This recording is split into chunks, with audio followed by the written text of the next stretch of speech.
ഷഡ്ഡി വെച്ചാൽ പോലും കാണാത്തൊരു സ്ഥലം.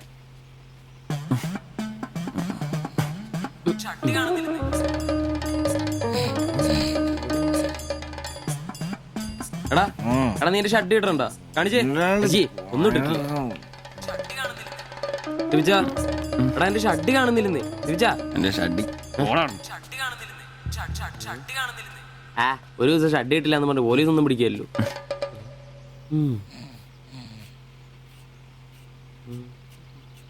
കോപ്പാടാ നേരെ നമ്മൾ എത്ര എന്നിട്ട് പോടാ. ഞാനിന്ന് പണിക്ക് പോകുന്നില്ല. എടാ നേരം എത്ര നിനക്കൊന്നും പണിക്കും ചരക്കും പോകാനില്ലേ? എനിക്കിന്ന് പണിയില്ല. പണിയില്ലെന്ന് എടാ രാത്രി കള്ളു കുടിച്ചെന്ന് പറഞ്ഞ് മുത്തി കിടക്കാതെ ഏറ്റി പണിക്ക് വന്ന് നോക്കടാ.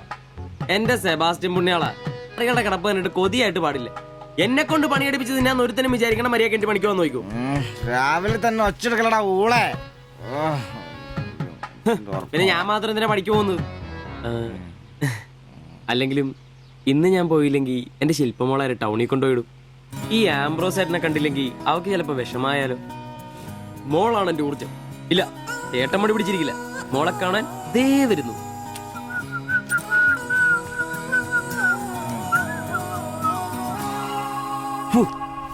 കുത്തി വെച്ചാൽ മതിയായി.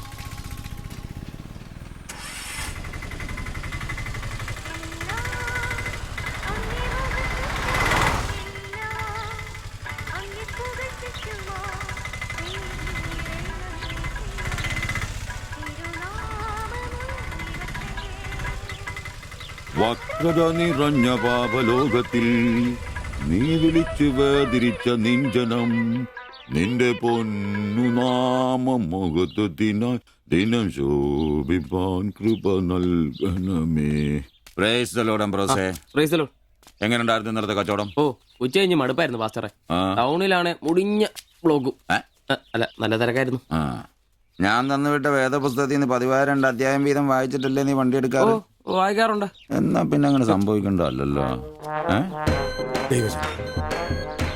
മോനെ ആംബ്രോസേ, പ്രാർത്ഥന കൊണ്ടല്ലാതെ ഈ ലോകത്ത് ഒരു രക്ഷയില്ല. കർത്തൃപാട് പ്രധാനം. പ്രാർത്ഥനയും ഉപവാസവും വെള്ളിയാഴ്ച ഉപവാസം ഉണ്ടാണല്ലോ നീ വണ്ടി ഓടിക്കാറ്. ഉപവാസം ഉണ്ടടാ? ഉണ്ട്. ഹല്ലേലൂയ, സ്തോത്രം. പരിശുദ്ധാത്മാവിന്റെ ഒരു തുടിപ്പ്, ദൈവവിളിയുടെ ഒരു പ്രസരിപ്പ് നിന്റെ മുഖത്ത് ഞാൻ കാണുന്നു. നീ വലിക്കില്ല, കുടിക്കില്ല, ദൈവഭയമുണ്ട്. Hallelujah, praise the lord. അതുകൊണ്ടാണല്ലോ എന്റെ വിശുദ്ധ പൗലോസിന് ഓടിക്കാൻ ഞാൻ നിന്നെ തന്നെ ഏൽപ്പിച്ചിരിക്കുന്നത്. അല്ല പാസ്റ്ററെ, ഞാൻ ഇന്നാള് പറഞ്ഞ ഈ വണ്ടിയുടെ പേരൊന്നും. മോനെ ആംബ്രോസ്, ഒരു ഓട്ടോയ്ക്കിടാൻ പറ്റിയ ഏറ്റവും മനോഹരമായ പേരാണ് ഞാൻ ഇട്ടിരിക്കുന്നത്. വിശുദ്ധ പൗലോസ്. വിശുദ്ധ പൗലോസ് ഓട്ടോറിക്ഷക്കാർക്ക് വേണ്ടി എഴുതിയിട്ടുള്ളതായിട്ടുള്ള 2-ാം ലേഖനത്തിൽ, തീമോത്തിയോസ് 2-ാം ലേഖനം 4-ാം അധ്യായം 7-ാം വാക്യത്തിൽ ഓട്ടോറിക്ഷക്കാരെ കുറിച്ചും ഓട്ടോയെ കുറിച്ചും പൗലോസ് അപ്പോസ്തലൻ വ്യക്തമായി തന്നെ പറയുന്നുണ്ട്. ഓട്ടോക്കാരെ കുറിച്ചോ? നീ വായിച്ചിട്ടില്ലേ? ഇല്ല. ഞാൻ നല്ല ഓട്ടമോടി എന്റെ ഓട്ടം പൂർത്തിയാക്കി. ഇതിലെ ഓട്ടം ഓട്ടോക്കാരുടെ ഓട്ടത്തെ സൂചിപ്പിക്കുന്നേ. നീ സമയം കിട്ടുമ്പോഴേ വല്ല ഹർത്താലം വല്ല മതി, ഇങ്ങോട്ടൊന്ന് ഇറങ്ങണം. കുറച്ച് ദൈവവചനങ്ങള് ഈ തങ്കച്ചമ്പാസനൊക്കെ വ്യാഖ്യാനിച്ചിരുന്നുണ്ട്. നീ വന്നേ. എന്തിനാ? പിന്നൊരു കാര്യം നീ മനസ്സിൽ വെച്ചാ മതി, ആരും പറയാൻ നിൽക്കണ്ട. ചർച്ചിൽ ഞാനിപ്പോ ചില അടയാളങ്ങളൊക്കെ കാണിച്ചു തുടങ്ങി. കഴിഞ്ഞ ഞായറാഴ്ച ചർച്ചിൽ ഒരു തലമൂത്ത സഹോദരന്റെ കൊച്ചുമോക്കെ ഭയങ്കര പനിയും ജലദോഷവും എന്റെ അടുക്കളോട്ട് കൊണ്ടുവന്നിട്ട് തങ്കച്ചൻ മാസ്റ്റർ ഒന്ന് പ്രാർത്ഥിച്ചാട്ടെ. ഞാൻ പ്രാർത്ഥിച്ചു സൂതിപ്പ് നടത്തി കോച്ചിന്റെ മൂക്കൊരു തുടരം കിട്ടും. ആ നിമിഷം പോയി. മൂക്ക് പോയോ? മൂക്കല്ല, മൂക്ക് അടപ്പ് പോയി. ഇപ്പൊ പലരും വരുന്നുണ്ട്, തങ്കച്ചൻ ഭാഷ ഒന്ന് പ്രാർത്ഥിക്കണം, തങ്കച്ചൻ ഭാഷ ഒന്ന് പ്രാർത്ഥിക്കണം എന്ന് പറഞ്ഞു. നിനക്ക് പ്രാർത്ഥിക്കണം? പരിശുദ്ധാത്മാവിന്റെ നിന്നോട് ഞാൻ ഇന്നാള് പറഞ്ഞ കാര്യം എന്തായി? എന്ത് കാര്യം? എടാ നീ രക്ഷിക്കപ്പെടുന്ന കാര്യം. അങ്ങനെ നിന്റെ രക്ഷയ്ക്കായി നീ സ്നാനപ്പെട്ട നിന്റെ ശമ്പളത്തിൽ ഡെയിലി 17 രൂപ കൂടി തരും. ഒരു നിസ്സാര കാര്യം ആലോചിക്കുക. ഇയാളുടെ ഈ കത്തി സഹിക്കുന്നതിന് പിന്നിൽ ആംബ്രൂസിന് ഒരു ലക്ഷ്യമേ ഉള്ളൂ. മകൾ ശില്പയെ പ്രണയിച്ച് വിവാഹം കഴിക്കുക, കൂടെ ഈ ഓട്ടോയും വീടും സ്വന്തമാക്കുക.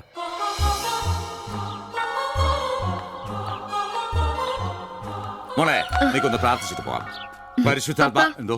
കഴിക്കാനുള്ള മരുന്നും ഭക്ഷണവും ഒക്കെ മേശപ്പുറത്ത് വെച്ചിട്ടുണ്ട്, കൃത്യമായി കഴിച്ചോളണം. പിന്നെ ആത്മാക്കൾ വിളിക്കാൻ പോണെന്നുണ്ടെങ്കിൽ ഉച്ച കഴിഞ്ഞ് വെയിലൊക്കെ ആറിയിട്ട് പോയാൽ മതി.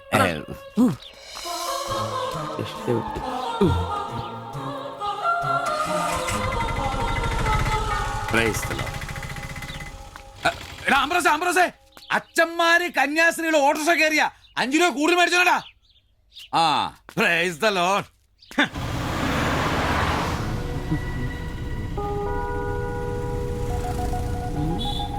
വയ്യ.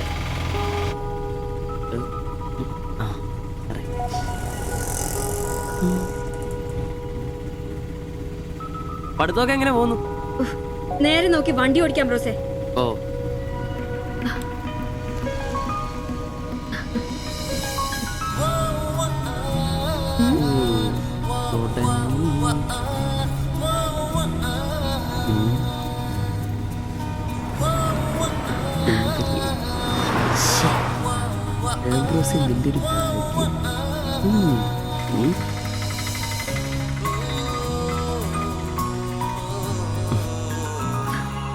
വൈകിട്ട് എന്നെ ചുമ്മാ നോക്കി നിർത്തിയേക്കരുത്.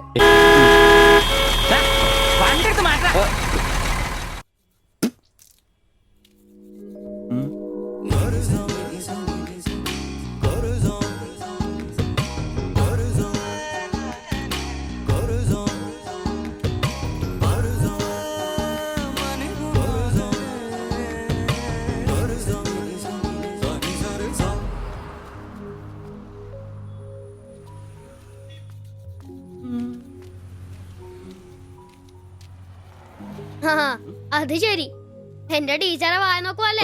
നിന്റെ ഒരു ഉണക്കം ടീച്ചർ അവൾ മലരോ? നോണയൊന്നും പറയണ്ട, എനിക്കെല്ലാം അറിയാം. ടീച്ചർ ഇന്നാളെ എന്നോട് പറയുകയും ചെയ്തു. എന്ത്? എന്താണ് പറഞ്ഞത്? പറയടാ. ഒരു വായ നോക്കി ആ വീടിന്റെ അടുത്ത് നിക്കില്ലേ, ഏതാവനെന്ന്. എന്നിട്ട് നീ എന്ത് പറഞ്ഞു?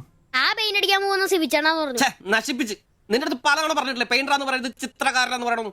എനിക്ക് നുണ പറയാനൊന്നും പറ്റില്ല. അയ്യടാ ഒരു കൊച്ചു കാന്തി. നീ ഇങ്ങോട്ട് വാ. ആനേനെ വരച്ച, ആടിനെ വരച്ച, മയിലിനെ വരച്ചാന്ന് പറഞ്ഞുകൊണ്ട് ശരിയാക്കി തരാം. നിന്നെ പിണങ്ങി പോലെ ശിവചേട്ടൻ ഒരു ഉപകാരം ചെയ്ത് തന്നു കഴിഞ്ഞാൽ ശിവചേട്ടൻ ഇനിയും ഒരുപാട് പടം വരച്ചിടാം. മമ്മൂട്ടിയുടെയും മോഹൻലാലിന്റെയും പൃഥ്വിരാജിന്റെയും. ആ എന്ത് ഉപകാരാന്ന് പറയും? ഒരു കൊച്ചുപകാരം പറയട്ടെ. ശിവചേട്ടൻ മോന്റെ കയ്യിൽ ഒരു സാധനം തന്നു വിടും. അത് മോൻ ടീച്ചറിന്റെ കൊണ്ട് കൊടുക്കണം. മനസ്സിലായി, പ്രേമലേഖനല്ലേ? ഛേ, ഇതൊന്നുമല്ല. അത് ബാബുക്കൊണ്ട കൊണ്ട് കൊടുപ്പിക്കൂ. ചേട്ടൻ തന്നെ കൊടുക്കില്ലേ? ഇത് വേറെ സാധനം. കൊടുക്കോ? കൊഴപ്പാവൂ? ഏയ് എന്നാ ഒരു കൈ നോക്കാം. ചെല്ലട്ടെ. എന്നതാടാ രാവിലെ തന്നെ കറങ്ങി നടക്കുന്നേ? പഠിക്കാനൊന്നുമില്ലേ? ഞാൻ നമ്പീശാച്ചാന് സോപ്പ് എടുക്കാൻ പോയതാ. ആ പോയിരുന്നു പഠിക്കേ. നിങ്ങളുടെ മകനല്ലേ, അവനും തുടങ്ങി പൊതുപ്രവർത്തനം. ഓ സൂര്യൻ ഉച്ചയിലെത്തിയല്ലോ. പല്ലി വെളിപ്പേരൊന്നും കഴിഞ്ഞില്ലേ? അവന്മാരൊക്കെ എന്തിയേ? ഇന്നലെ രാത്രി നല്ല പൂസായിരുന്നല്ലേ? ചെറുതായിട്ട്. പിന്നെ എനിക്ക് പണിയൊന്നുമില്ല, പുതിയ സൈറ്റ് ആവണം. ആ എന്നാ ഉച്ച കഴിഞ്ഞ പാർട്ടി ഓഫീസിൽ വാ. 2-3 ബോർഡുകൾ എഴുതാനുണ്ട്. സ്ഥിരം എഴുതുന്നവന് ഡെങ്കിപ്പനിയാ. പകരക്കാരനവൻ എന്റെ പട്ടി വരും. വലിയ നേതാവാ. സ്വന്തം വീട്ടിൽ വാടകയ്ക്ക് താമസിക്കുന്നവർക്ക് ഒരു ഉപകാരമില്ല. പണിയല്ല ആമ്പിളേർക്ക്. നീ ചൂടാവല്ലേ? പണ്ടത്തെ പോലെ പിരിവത്ര കാര്യക്ഷമമല്ല. കാശ് ഞാൻ കൈന്നെടുത്ത് തരേണ്ടി വരും. മുടിഞ്ഞ പണിക്കൂലിയല്ലേ? 4 സൈഡിൽ നിന്ന് വരുമാനമല്ലേ, കൈനോടത്ത് മുടക്കൂ. എന്ത് വരുമാനം? ആകെ ഉള്ളത് 2 വാടക വീടാ. അതിന്ന് എന്താ കിട്ടുന്നെന്ന് നിനക്കറിയാലോ. ഒന്നിന് വാടകയില്ല.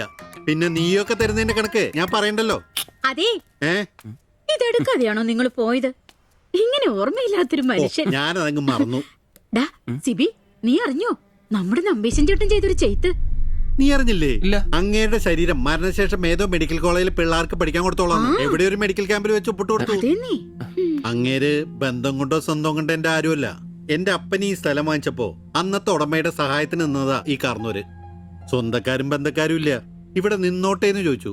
നിന്നോളാൻ അപ്പം പറഞ്ഞു. ആ നിക്കുന്ന നിപ്പ ഇപ്പോഴും നിക്കുന്ന. ഇത്രയും പ്രായമുള്ള മനുഷ്യനാ. ഒന്ന് വീണാ ഞാൻ തന്നെയല്ലേ നോക്കേണ്ടത്?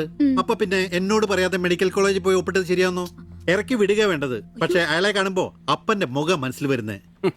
ദാ വരുന്നു. ആശുപത്രിക്കാർക്ക് ഈ അടുത്ത കാലത്തൊന്നും കിട്ടില്ല. മുട്ടിഞ്ഞ ആയിസ.